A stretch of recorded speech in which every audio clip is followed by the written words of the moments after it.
Hello, everybody, and thank you for joining us today. It is August 12th. It's Thursday, almost to the end of the week, and kind of excited.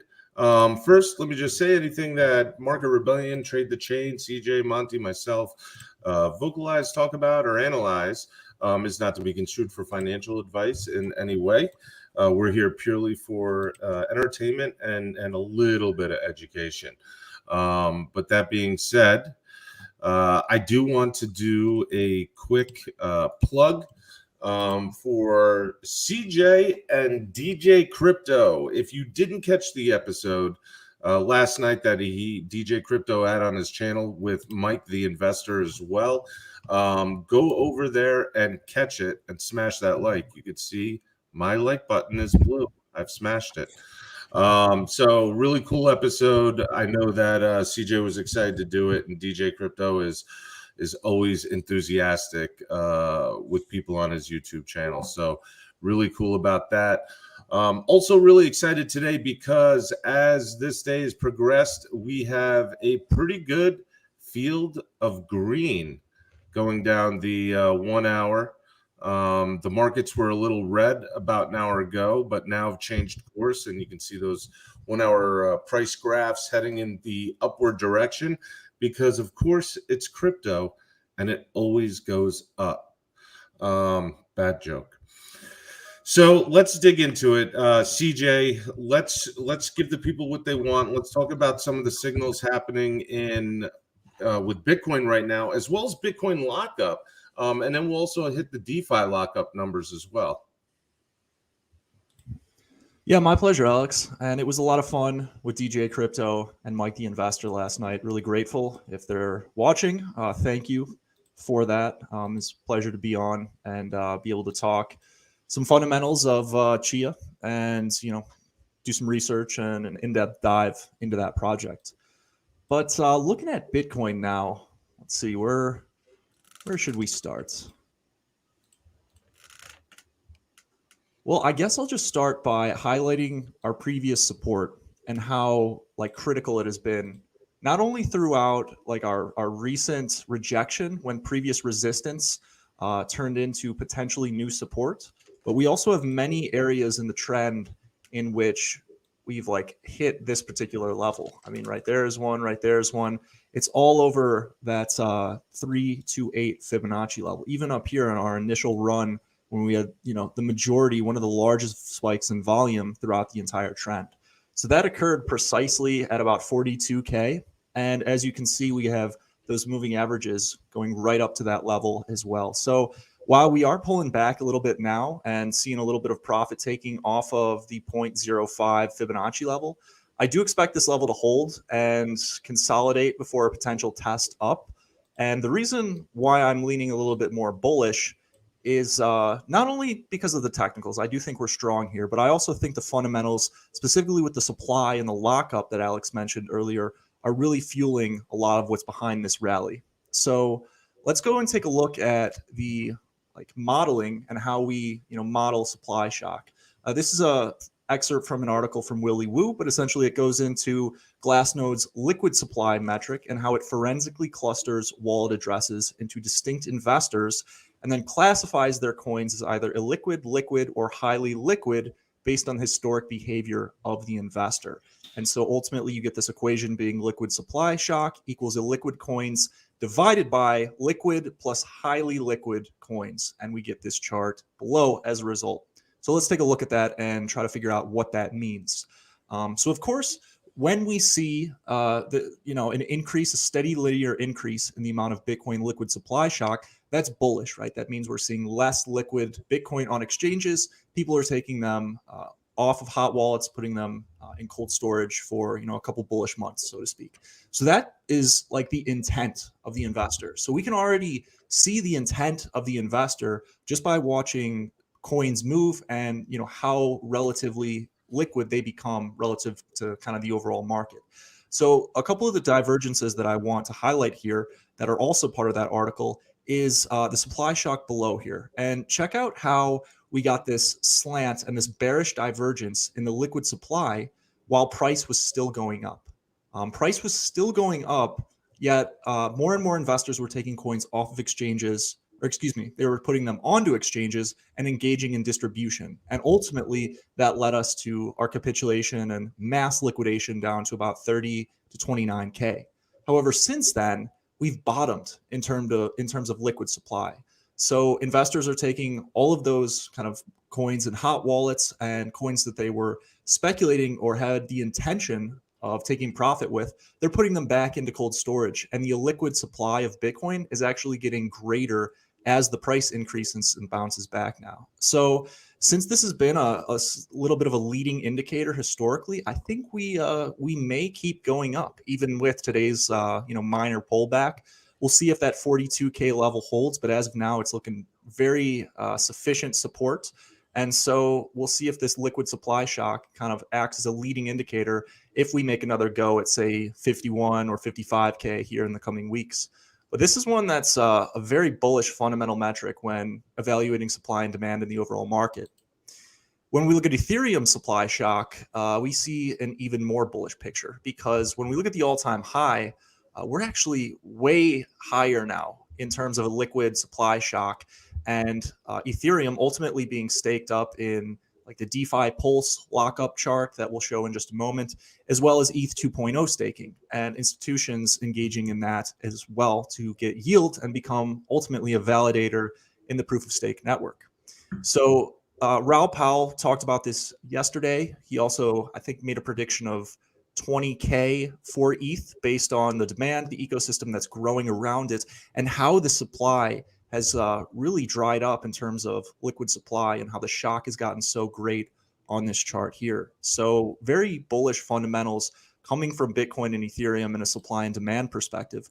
And then something that I think is even more interesting has to do with user growth on the network. And so in bear markets, like what we've seen in 2014 and of course 2017 and 2018, is that after we peak in price on blue on top here, we usually see an immediate blow off top in user growth. And so we saw a massive drop in user growth after the 2017 blow off top. But now we're actually seeing nothing like that. We're actually seeing a return to new all-time highs, despite not being at all-time highs in price.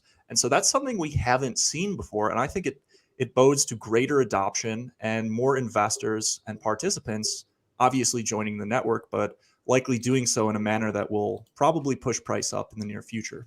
But I'll pass it back to you, gentlemen.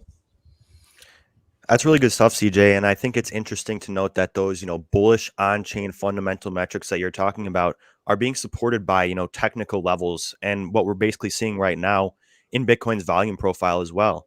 So I'm just going to pull up this chart real quick and just add a few things on, because I think you hit the major points. And I think when you combine all these factors, it's clear that this trend is sustained by some, serious bullish price action. And also, that liquid supply shock is definitely going to contribute to less volatility to the downside, in my opinion. And you talked about 42K as a critical level. I completely agree. I think this level here needs to hold up in order for this trend to continue. And I expect it to. Over the last 3 days, we've seen declining bearish volume, which is a bullish metric. And, I anticipate a bounce off this level. We were talking about it, during this entire period of time about how significant this level was in terms of its volume profile. And as you can see, it took 2 tries to get through this level, and I expect it to hold up as well. And if we can put in another higher low like we did here, that's very encouraging for the trend. And I think one thing to look out for is one indicator we were talking about yesterday, and that's the CMF, or the Chaikin money flow. As you can see, it's turning down a bit today, which is expected when you have people taking profits following this sort of price action in a 3-week period, especially when you have it preceded by, a very stagnant market. People are taking profits, and that's normal, especially around a critical level of about 48K. So just as long as the CMF can, put in a higher low as well and maintain a level above this level, perhaps bounce, just below the 0.20 level and continue with new money flowing into the space, I think everything is going according to plan for Bitcoin. And the last thing I'll say is I think that the 20-period smooth moving average is going to be a very important moving average to watch out for as we start trending. This was a, incredibly accurate indicator during, our first leg up here.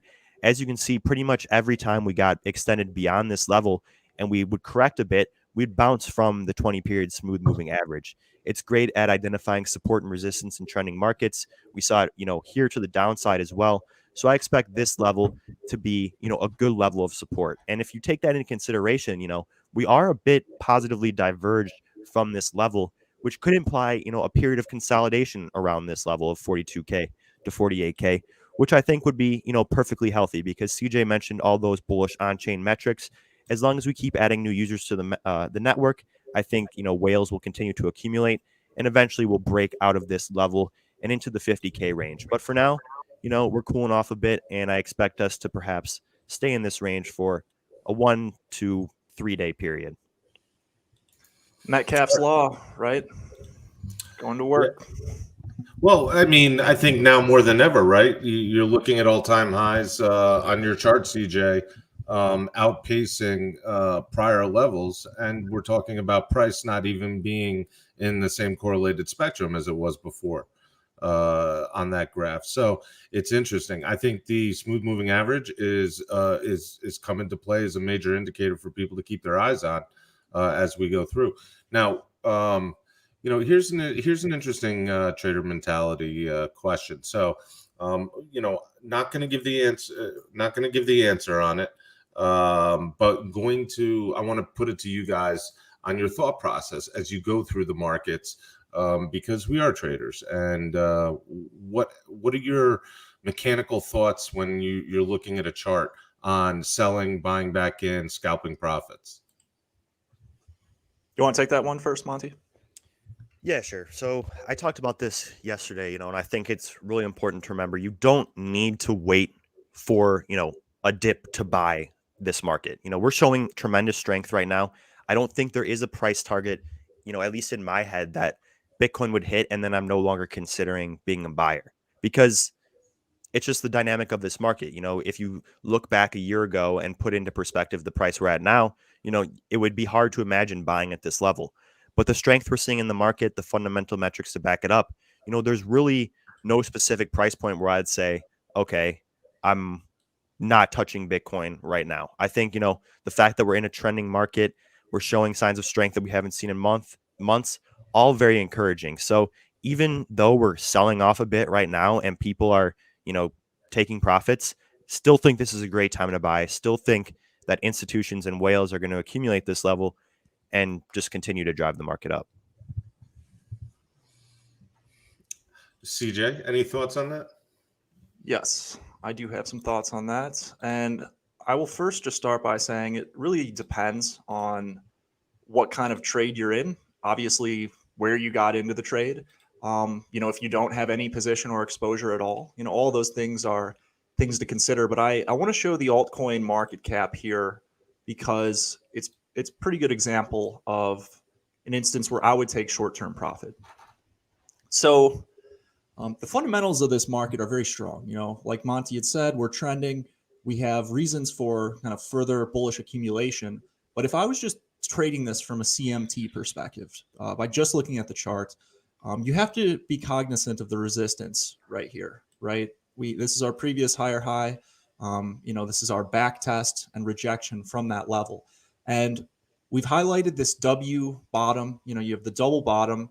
And once you get to those resistance levels, like let's say you entered here, or let's say you entered off one of these bullish engulfing candles and rode this trend up, I think it's a perfectly reasonable time to take just a little bit off the table, see how price reacts to this resistance level, and then if we get some form of confirmation and consolidation above this level or at this level, and we'll probably get to see a push up. So that being said, if I was in this for the short term, I would have no problem taking profit, on a day like today or potentially yesterday if I was in the trend all the way back down here.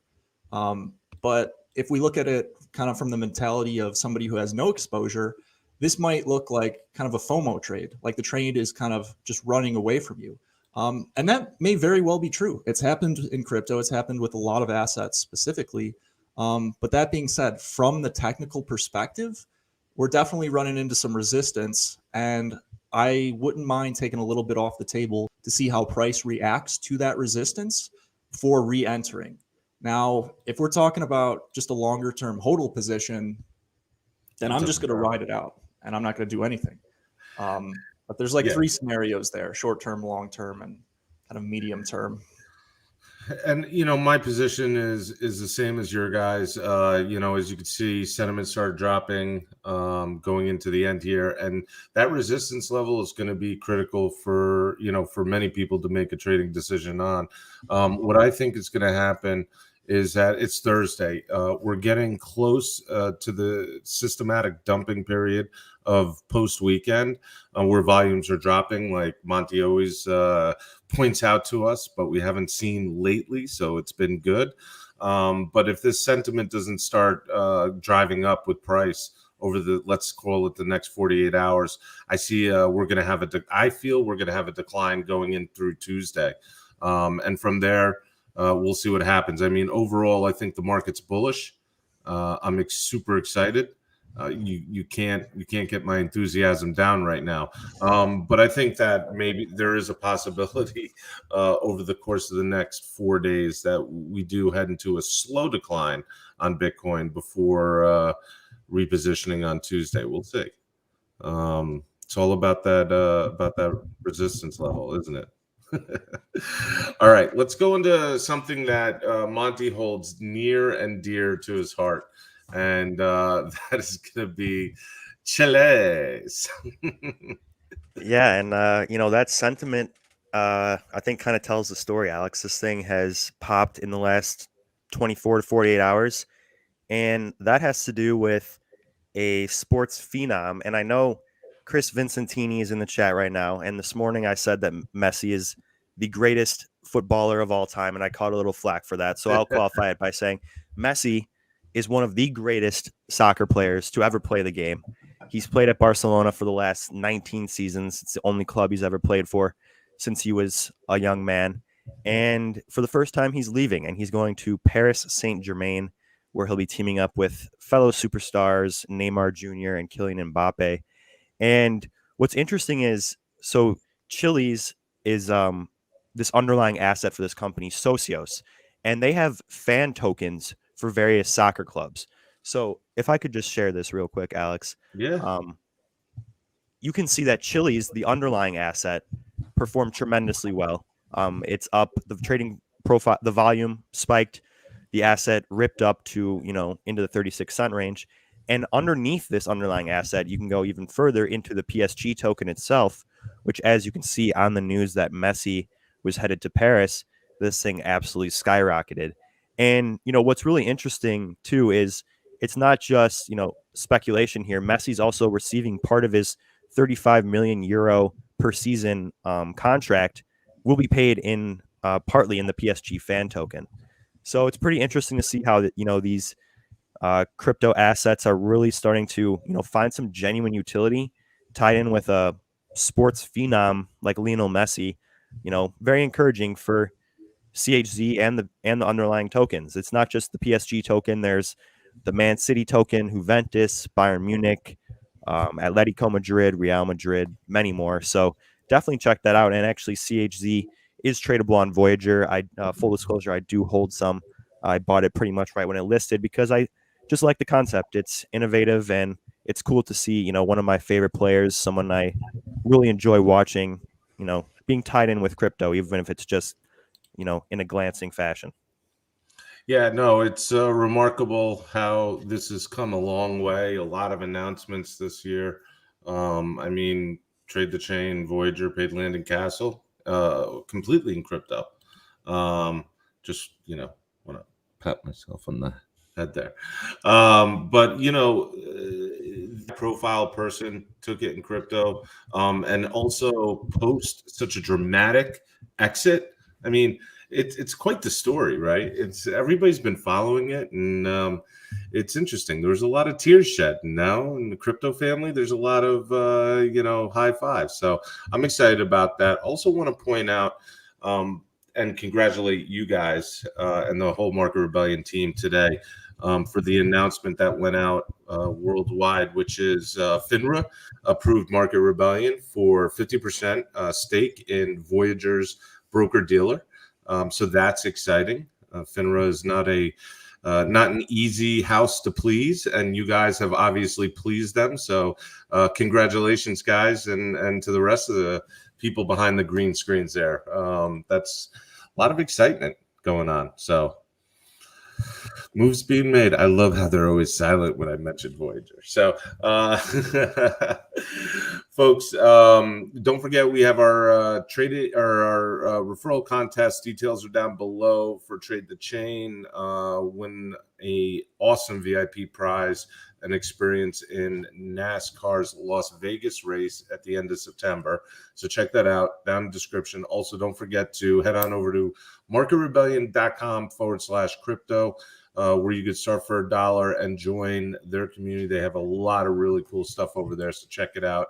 They dabble, they dribble a little out for free, so you definitely get a feel for it. I know Monty has I think your DeFi courses or educational snippet is still out, right?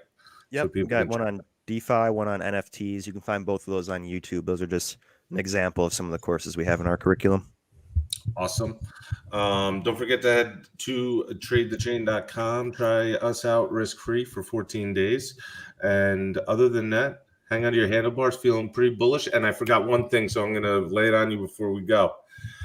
Monty, end of year Bitcoin price prediction with what you know now today. I'm standing by it, Alex. I think we hit 100K by end of year. Where we level off, I don't know. But, that period of parabolic price action, we're seeing the same things happening now, that accumulation, that supply shock that CJ was talking about. It's just stacking up for some very parabolic price action. And I think, we hit 100K and perhaps settle down around 80K, but I think that's where we'll finish the year.